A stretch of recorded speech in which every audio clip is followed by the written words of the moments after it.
The statements we're about to show you are from the Holy Qur'an, and is said to be the official, unchanged, pure word of God, revealed over 1400 years ago. Claiming to be the word of God is a heavy statement, and without proof, or if a single contradiction is found within the book, the apparent word of God will be proven false. So without further ado, let's put the book to the test. In the 23rd chapter, titled The Believers, from the 12th to the 14th verses, God is said to give a detailed description of how the human being is formed. It begins by saying, "We then placed him as a sperm drop in a place of settlement, firmly fixed. Then we made the drop into a alaqa." We will translate this word very soon. "And then we changed the alaqa into a lump. Then we made out of that lump into bones. And then we clothed the bones with flesh. Then we caused him to grow and come into being and attain the definitive human form." In the 21st century, we can now safely say that this verse is clearly describing the process of human development in correct chronological order.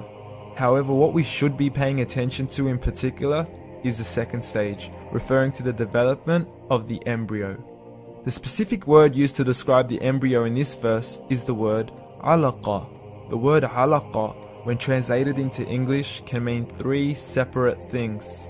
Firstly, a blood clot, or to be suspended, that is to be hanging or clinging to something, or thirdly and finally, a leech. Now, all three definitions don't come anywhere near what we perceive to be the human embryo. So, why are these words used, and what significance do they share with the human embryo? Can the embryo be described as a blood clot? Well, what do you think? In the 3rd week of embryonic development, a tubular heart joins with the blood vessels to form a primordial cardiovascular system, and by the end of the 3rd week, the blood is circulating and the heart begins to beat on day 21. The first thing that comes to mind in regards to being suspended or hanging is the umbilical cord. But we can't use that example because we are simply referring to step 2, before the baby has even formed.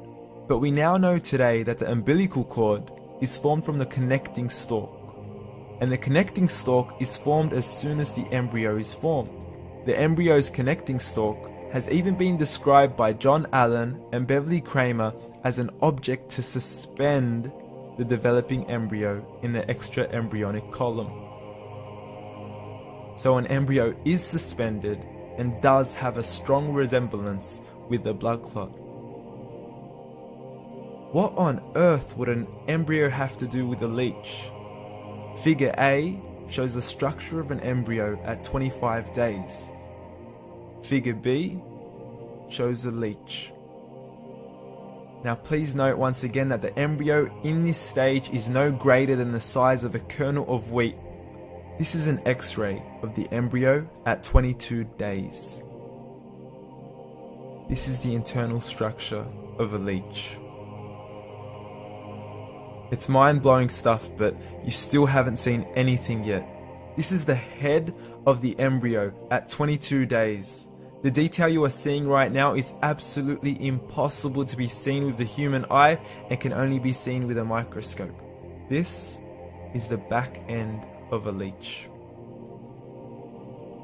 There's no other words used to describe this other than mind-blowing.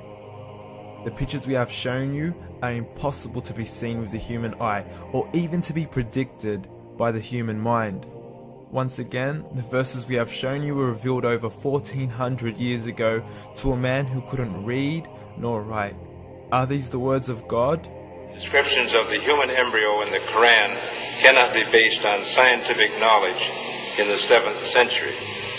The only reasonable conclusion is that these descriptions were revealed to Muhammad from God, from God, from God, from God, from God.